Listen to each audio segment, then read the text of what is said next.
What's up, everybody? It's your boy Melvin here for another classic review, and today I'm going to talk about my thoughts on the 8th incarnation of the Scooby-Doo franchise, but as when they were kids. You know what I'm talking about. It's a pup named Scooby-Doo. First premiered on September 10th of 1988 and ended on August 17th of 1991. And this is a classic among all the Scooby-Doo series that came out. And this is like the fan favorite, of course. But before we begin, did you subscribe? Did you hit the bell? If so, congratulations, you're a kid again. What is the one thing you want to do that you never done when you were a kid? Comment down below. But yeah, a pup named Scooby-Doo was the incarnation depicted the gang as when they were younger as kids.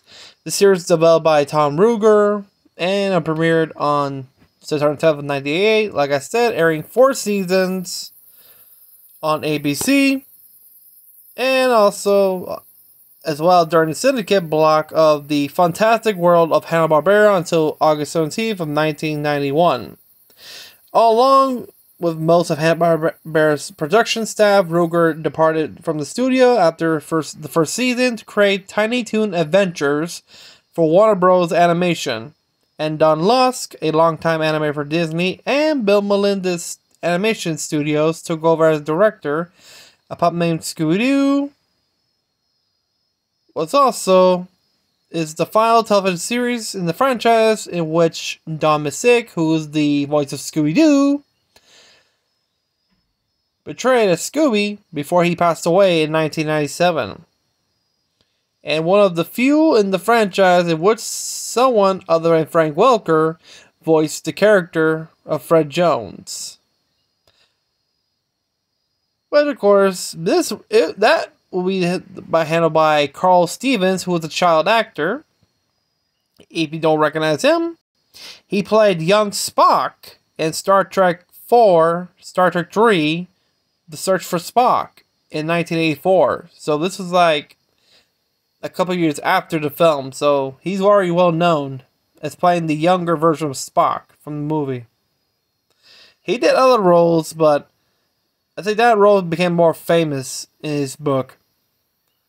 Besides, Welker voiced other bit roles in the series, including Fred's uncle Ed. Messick and Cassie Kasem, later who voiced Shaggy Rogers, were the only 2 voice actors from the other Scooby series to reprise their roles, and both received starring credit for their work.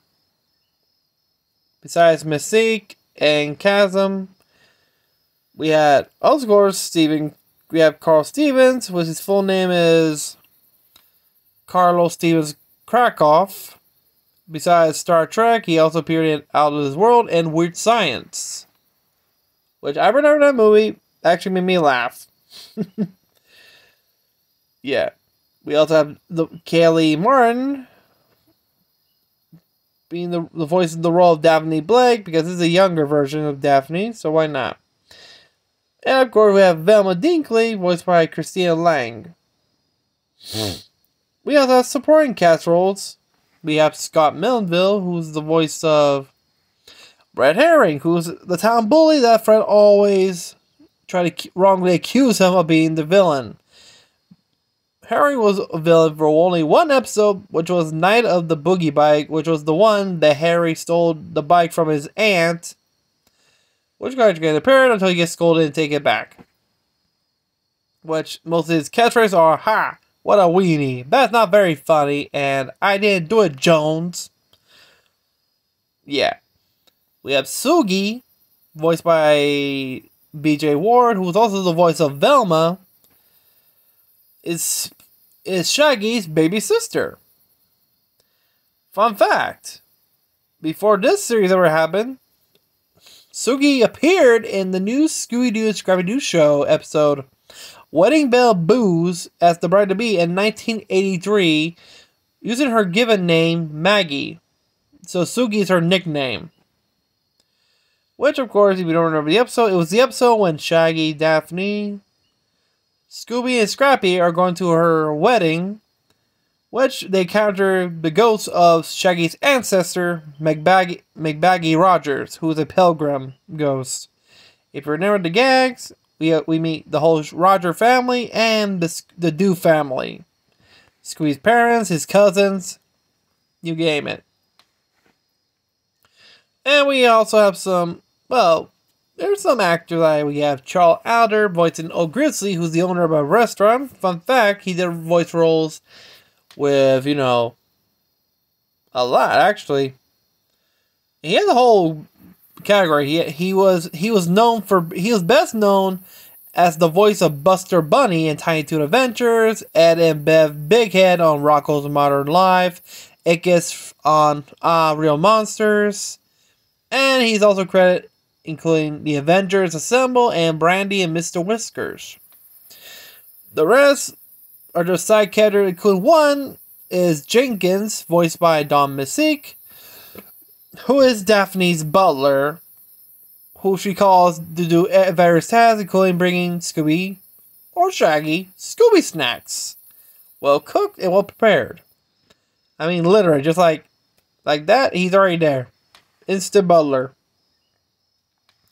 The new format followed the trend of the baby, which they call it babyfication of older cartoon characters. I think this was the trend, the thing back in the 80s around the time. Okay, Puppet Scooby-Doo was not the only one to turn the original cast into kids. There were others like the Tom and Jerry kid, when they made Tom and Jerry into kids. Like they called the Tom and Jerry Kids show. They did with the Flintstones, the Flintstone Kids as well. I think those are the other three. I think they turned to which they call the term babyfication. Comment down below another show from that time period that they turned the regular cast from Hanna-Barbera into kids, besides Tom and Jerry, the Flintstones, and Scooby-Doo. Those are the only three I know. Which, as I was saying, reducing the original Scooby-Doo Where Are You cast as elementary age. Actually, middle school, because this is junior high, so junior high aged kids, and doing so, the series reintroduced Fred Jones and Velma Dinkley to the show, both whom have not appeared as regulars since the 70s, and removed Scrappy-Doo from the cast. Well, no shit. They're kids, so Scrappy ain't born yet. The new show used the same basic formula as the original 1969 show, but they called it the Scooby-Doo Detective Agency, a forerunner of Mystery Inc. Solved supernatural-based mysteries in the town of Coolsville, which I think they keep changing the name because Coolsville keep changing the name until they went from Coolsville to Crystal Cove. It keeps changing, so it's like back and forth. Where the monsters of the week are always revealed to be bad guys in masked costume, which we know the ingredient. The difference was the tone of the show, with a puppet named Scooby-Doo, produced by Tom Ruegger, built upon the slightly irrelevant humor he established along with producer Mitch Schormer, with Scooby's previous unsuccessful incarnation, The 13 Ghosts of Scooby-Doo. This resulted in a wackier, more extremely comic version of Scooby-Doo that satirized the conventions of the show's previous incarnation. And it was not common for the character to do wild Tex Avery, Bob Clampett escapades when they ran to ghosts in monsters. Yeah, they're doing gags from Tex Avery cartoons, like the Droopy cartoons and that. Every time they say monster, like their eyes pop out. The Scooby falls to pieces and collects them back together and run. Yep, that's from Tex Avery, alright. Those gags. As I was saying, animation director and overseas supervisor Glenn Kennedy animated many of the wild take sequence personally. Fred was constantly blaming a character probably called Red Herring, a pun on the red herring for each and every crime on the show. True to his name, Red was always innocent except for that episode, Night of the Boogie Biker. The one episode in which Fred didn't blame him because it was a bet. He should go 24 hours to blame him. and shots of the character, even the monster dancing, were inserted into the pop music score chase sequence. Yeah, they do a little dance every time they get chased. I mean, literally. You see Velma's... And Velma has a nice ride. A tricked out skateboard. And you see that face. Like, you ever see a biker mama? This is a skater mama right here. Oh yeah, that's actually pretty funny and cute. The monsters themselves were also comedic, such as the creature made of molted cheese, a monster in the form of a giant hamburger, and the ghost of the dog catcher. The series also features Scooby and Shaggy as their favorite superhero duo. Shaggy would be the fearless Commander Cool, a combination of Batman and Superman. And Scooby will be faithful canine second Melmoth, a combination of Crypto, Robin, and Ace the Bat Hound. In 2013, a direct-to-video puppet film was released exclusively at the U.S. Walmart store and digital download called Scooby-Doo Adventures: The Mystery Map that features traits similar to that of Puppet Scooby-Doo, which I do remember. It was actually one with a ghost of a pirate parrot, which is pretty weird. And there were comparisons between the characters' incarnations. Shaggy was exactly like his older incarnation. He ate a lot, used the terms like and zoinks constantly. He sometimes agreed with other members of the gang, considering the monster of the week. Scooby behaves more like the older version of its character as well, with at least one exception when given a Scooby snack. This incarnation of Scooby often would, or similar in exchange manner, rocking through the air, sometimes literally, then floats back down to the ground, similar to Snuffles' reaction after consuming a dog biscuit in Quick Draw McDraw. Oh yeah, I remember that. Daphne was a vain young girl who is quite skeptical and sarcastic, especially towards Fred. Being born into money, she's often called to her butler, Jenkins, a pun to Jinkies, for help. On occasions, Scooby would call for him instead, like the episode Horror of the Haunted Hairpiece. Usually, for incredible silly reasons, be scared for me. Which of course involved... She has also a deep infatuation with the color pink, opposing older Daphne, who prefers everything in purple. Fred, who was a outspoken young boy, always jumps in the wrong conclusions. His runaway imagination often... Sorry. That's all the same.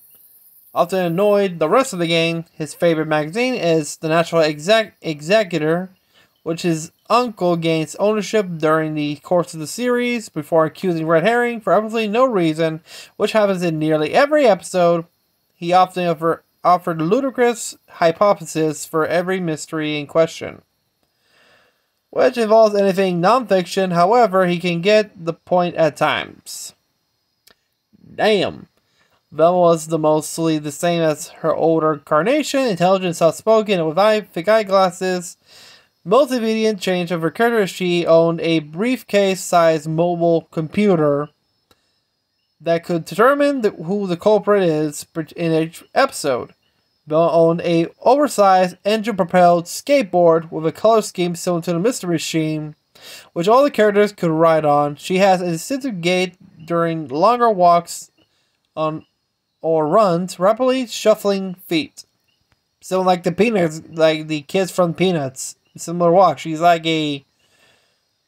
Yeah, exactly. I guess that right. Which is distinctive dance style borrowed from Peanuts character 5, as he appears during the dance scene from A Charlie Brown Christmas, which... I get that right. Nice. The What's New Scooby-Doo episode, A Terrifying Round with the Missing Metallic Clown, features a flashback to Velma's 5th birthday using the character design from a puppet named Scooby-Doo, albeit with some modifications, such as Daphne wearing purple rather than pink. Fred and Velma were the only returning characters to speak in the flashback, voiced by Welker and Mindy Cohn.